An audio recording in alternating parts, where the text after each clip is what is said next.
वो जारी है। चलिए, बहुत बहुत शुक्रिया मुदस्सिर इस तमाम जानकारी के लिए। जम्मू कश्मीर के शोपियां में ग्रेनेड धमाका हुआ है। धमाके में 3 गैर मुकामी अफराद जख्मी हुए, जिनका इलाज जारी है। जख्मी मजदूरों का ताल्लुक राजस्थान से बताया जा रहा है। वाकया अगलर जैनपुरा इलाके का है। और इस पूरे मामले पर बात करेंगे अपने नुमाइंदे इरशाद मलिक से, जो इस वक्त फोन लाइन के जरिए हमारे साथ मौजूद है।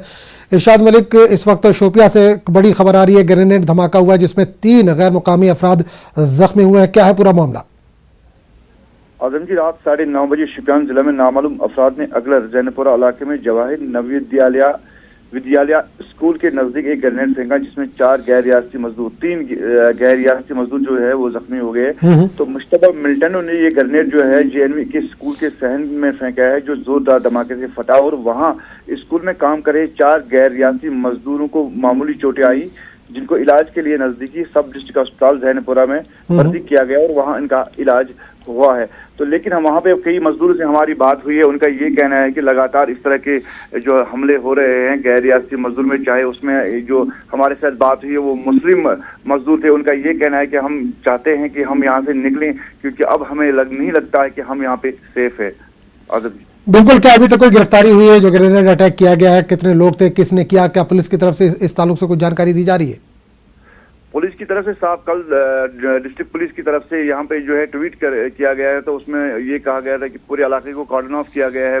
जो भी मुश्तबा मिल्टन जिन्होंने यहाँ पे ये ग्रेनेड फेंका है, उनकी तलाश जारी है, लेकिन अभी तक कोई गिरफ्तारी अमल में नहीं लाई गई है।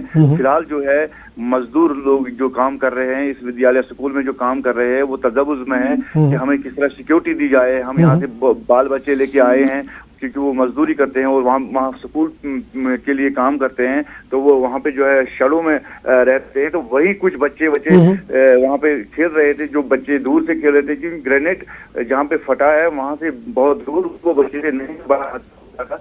तो उसमें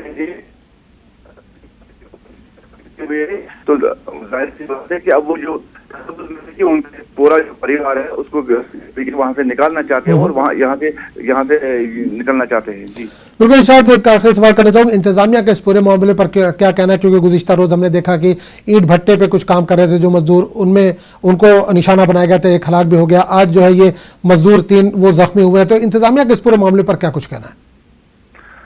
देखिए आजम जी, जैसे कि आपने कहा कि ये जो वाक़ा हुआ है ये बडगाम में ये वाक़ा हुआ था, जहाँ की वहाँ पे जो हमला किया गया, और उसके बाद आज शोपियान में ये वाक़ा हुआ। उससे पहले एक कश्मीरी जो है वो घर से जा रहा था, वो काम कर रहा था, उस पर गोलियां चलाई गई है। लगातार जो है ये जो काम हो रहा है, लगातार लोगों में खौफ हिरास फैल रहा है। लेकिन अभी जो है सरकार यही दावा कर रही है, या डिस्ट्रिक्ट एडमिनिस्ट्रेशन दावा कर रही है कि हम लगातार इलाकों में छापे डाल रहे हैं, कॉर्डन कर रहे हैं।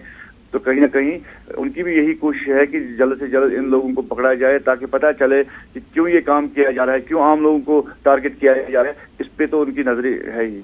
चलिए, बहुत बहुत शुक्रिया इरशाद इस तमाम जानकारी के लिए।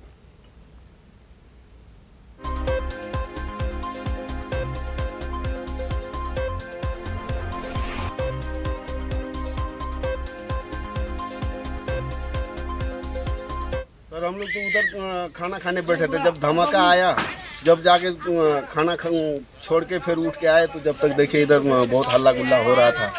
वो फिर यहाँ से जाके फिर सो गए डर से, तो कलेजा हिलने लगा, कांपने लगे डर से। फिर उसके बाद जाके हम सो गए। फिर उसके बाद अब पुलिस आया, क्या आया मुझे पता नहीं। धमाका तो सर बहुत अच्छा, 3-4 को लगा है, थोड़ा हल्का जख्म लगा है। 3-4 काम नहीं करेंगे। क्यों नहीं करेंगे सर? डर हो गया ना, फिर हो सकता है आगे इससे और ज़्यादा करें, तो फिर हम लोग क्या करेंगे। नमाज़े जुमा के बाद कानपुर के कई इलाकों में तशद्दुद